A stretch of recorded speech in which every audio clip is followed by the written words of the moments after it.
कायरा साहब, हम देख रहे हैं कि कुछ आज जो अहकामात दिए गए हैं वो बड़े सख्ती सादर किए गए हैं और कुछ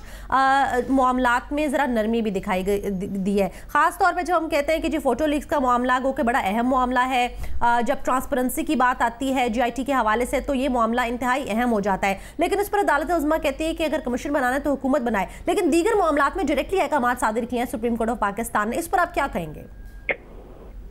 देखिए, तस्वीर के लीक होने का मामला बेसिकली किसी एसेंस का हामिल नहीं है।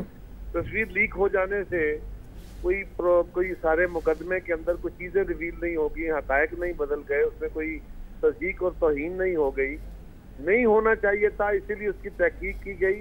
लेकिन उससे कोई एसेंशियल उसकी हैसियत नहीं थी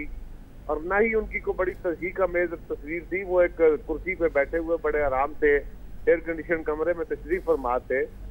और वो एक मुकदमे का सामना कर रहे थे। लिहाजा उसके ऊपर अदालत ने पहले भी कहा था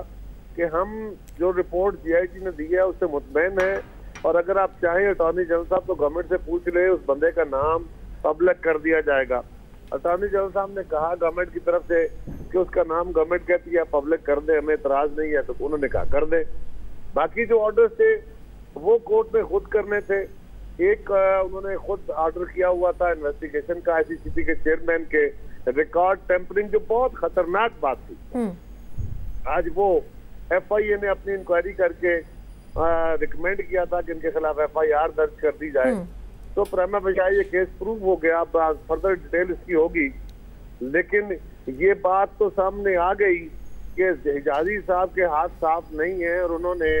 पनामा केस में असरअंदाज होने की और मियां नवाज शरीफ और उनके बच्चों को सपोर्ट और फेवर करने के लिए रिकॉर्ड को टेम्पर करने की कोशिश की। तीसरा ऑर्डर जो आज हुआ वो उस अखबार या उस मीडिया हाउस के बारे में या उसके उनको जो नोटिस हुए हैं वो भी बड़ा वाज़ेह तौर पे है कि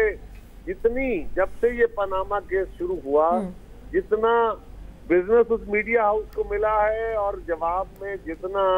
उस मीडिया हाउस में खुफिया खबरें, जो तबसरे, जो मोबाइल थे और उन्होंने जो खास किस्म के जो खत थे वो सारे उनके जरिए मंजर आम पे आते रहे और अब तो इंतहा कर दी गई कि जनाब GIT में फलां बंदे को फायदा हो रहा है और ये रिपोर्ट आ रही है और स्पेकुलेटिव सारी ये इस पे अदालत ने, बहरहाल अदालत बहुत दिनों से कह रही थी कि हम सब्र का मुजाहरा कर रहे हैं, लेकिन आज सुना है कि उन्होंने वज़रा के बयानात का भी नोटिस लेते हुए कहा है, उसका भी जरा ट्रांसक्रिप्ट हमारे सामने रखा है।